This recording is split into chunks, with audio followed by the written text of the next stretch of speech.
Is that something that you may see as a possibility in the future? Is speaking to Mr. Woodford? Definitely, I think definitely I would tell, like, that's in the possibility. That's a chance. Yes, I would tell him and Okay. speaking and talk to him. That's really good. I'm glad to hear that there's another person in your inner circle that you feel comfortable enough to speak to about this. I think that the more support that you have in your everyday life is invaluable, and I think that that can really help in furthering your discussions with your parents in the future if that's what you choose to do. Um, I just want to touch on some other questions that I have for you. I know that you said that you've been bullied and you have a hard time at school and you feel down a lot of times, and I'm just wondering if you've ever had any counseling done, or if you've ever had any other assessments done for mental health, or anything like any screening done. I've never spoken to anyone about how I felt inside, like a professional. Okay. This is my first time reaching out to you. Okay. That's I'm extremely glad that you called today. And you're making me feel more comfortable because I didn't realize that Mr. Woodford would be a good support system to go to for that.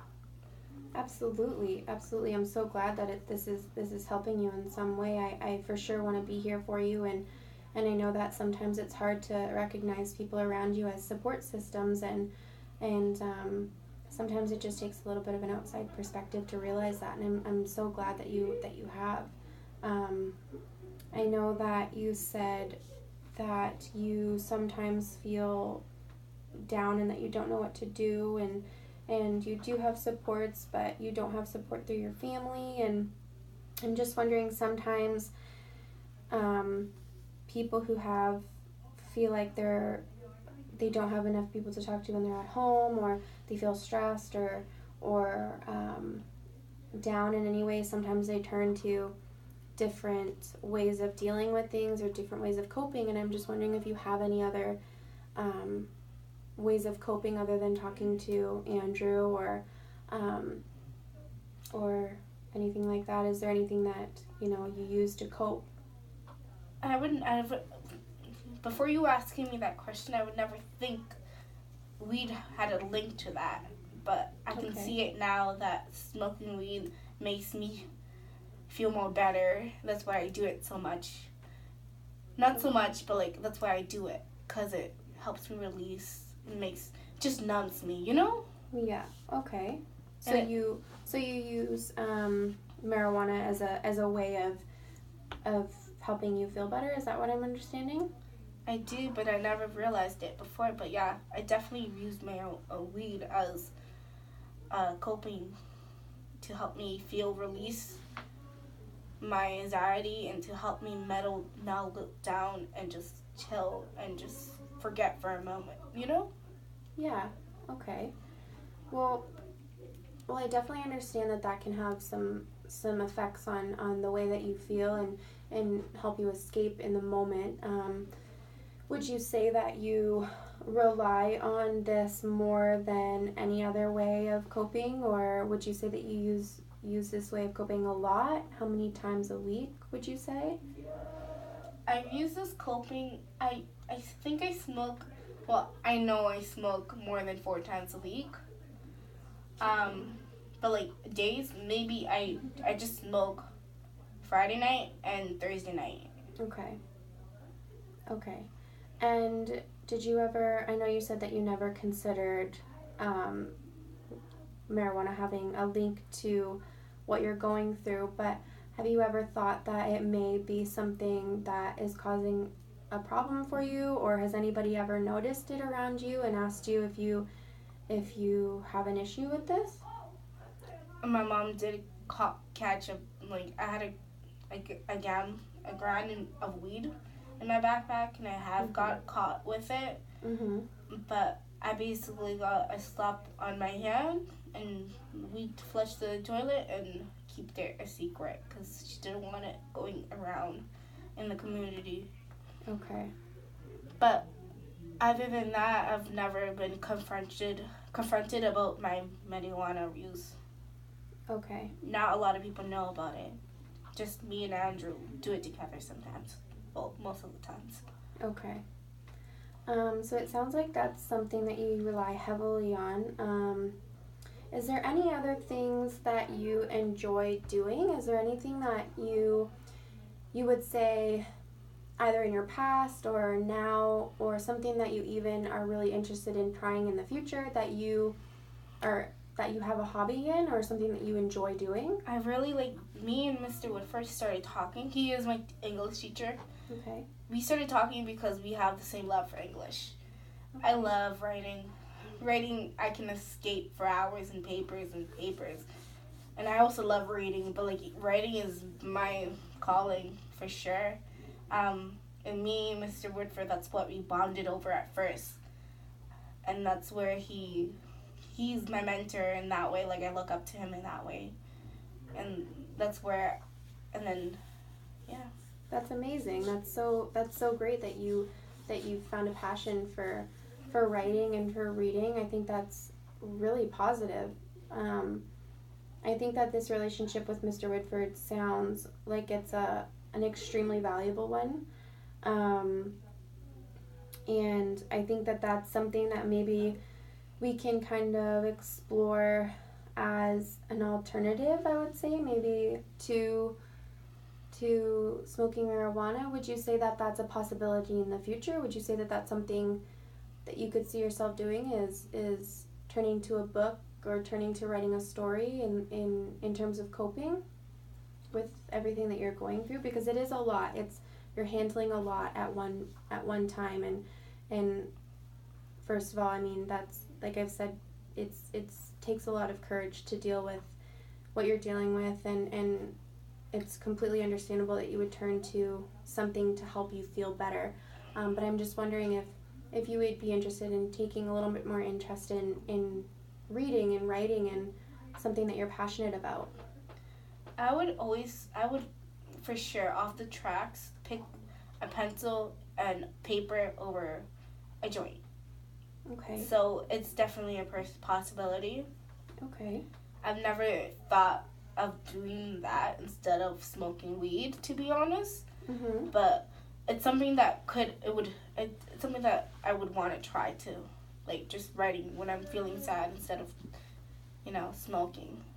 Absolutely. I think that's amazing that you're willing to kind of recognize that that's an option for you, and that you're open to exploring it further. I mean, I'd like to just say that the amount of openness that you've shown just in this phone call, I think that you're definitely on the right track. I think that in terms of making a plan to go forward, I think that Mr. Woodford would be a really great contact. And there's also some supports I know within this area, if you'd be willing. I know that you said that your parents aren't supportive as of right now, but I'm wondering if Andrew would be interested in attending a group with you maybe once or twice a week, to kind of introduce you to some other people who are going through a similar situation with you. I know that there's a group that meets every Friday night around 6 p.m. It's actually held by the Big Brothers and Big Sisters, but you don't need to be in their program to attend. And it is focused on the LGBTQ plus community.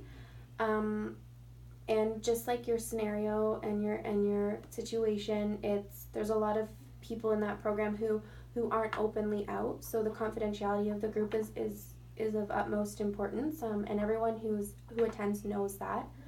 I'm wondering if that would be something that you or Andrew would be interested in attending together. Is that something that you maybe could talk to him about this week or at school? Yes, I know his answer is going to be a yes, because we've talked about support groups, but I didn't know it was in Big Brothers and Big Sisters. Yeah. That would be amazing.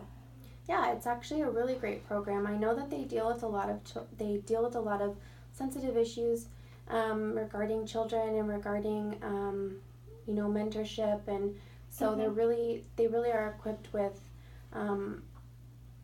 navigating how to deal with stressors. And there's other people there that know, like, Absolutely. that feel me because they're going through it. Absolutely. And like, I feel like me and Angela would both benefit from that completely, 100%. I know I want to go out there and reach out. Absolutely. And it sounds like you've got a good support system, whether or not your family is involved at the moment through Andrew and through Mr. Woodford, but it's always great to meet other people who understand your situation and who are in a similar situation to kind of help you navigate this difficult time. That's so great that you're willing to go, and I can give you the information for that. Please do. It would give me a chance not to feel alone. I will, absolutely. I think that's amazing. I can definitely give you that information. I know that you had mentioned that you wanted to kind of talk to Mr. Woodford and see where that kind of goes. I do. I'm wondering if you could also set up an appointment with him this week at school to just kind of sit down and talk to each other and see if he knows of any, if you're comfortable, to see if he knows of any kind of resources even at your school. For sure. I me and Mr. Woodford, we do meet up every Mondays, and he just helps me with my writing, but I would definitely use that. Okay. That sounds great. I mean, I think that you're definitely on the right track. Like I said, everything that you're going through is a lot right now. So I wouldn't be too hard on yourself in terms of not knowing if you're doing the right thing, or if you're putting pressure on yourself to approach your parents about this just yet. I think that you really have a good support system around you to help you navigate even how you're feeling first. And I can be a part of that support system. I know that usually we can set up phone calls either Monday, Wednesdays, and Fridays to kind of update each other on how things are going. And I know that we talked about the Big Brothers program and speaking to Mr. Woodford, and we can talk about how that went if you're interested in setting up another phone call with me to kind of speak about how things are going and how your conversations have gone. And talking to you has honestly gave me a little bit more hope that I once have about my parents reacting to what I'm going to tell them at one point of time. And I definitely want to keep our relationship going because you're giving me a lot of researches that I didn't know before, and I'll take any support I get. That's honestly so amazing. I'm so happy to hear that. I'm so glad that this is helping in even the littlest way. I'm like I said, I'm 100% here for you and a part of your support team. I'm so glad how open you are, and I think that this could be really the start of something really great for you. I think that calling each other maybe next Monday. Monday's work. Monday, okay. Mm-hmm. So around 12 o'clock, say, I can, if you want, you can call me. I know that sometimes it's hard when you're at school or when you're running around to receive a call, so I can definitely wait for your call to call me if that works better for you. Thank you. Yes, definitely wait for my call. I'll call you, and I just want to thank you for listening to me. No, I would. You are so welcome. I want to say thank you for calling. I'm so glad that you called. I look forward to calling you on Monday at 12. Absolutely. I look forward to hearing from you and hearing how you're how your conversations went and how the program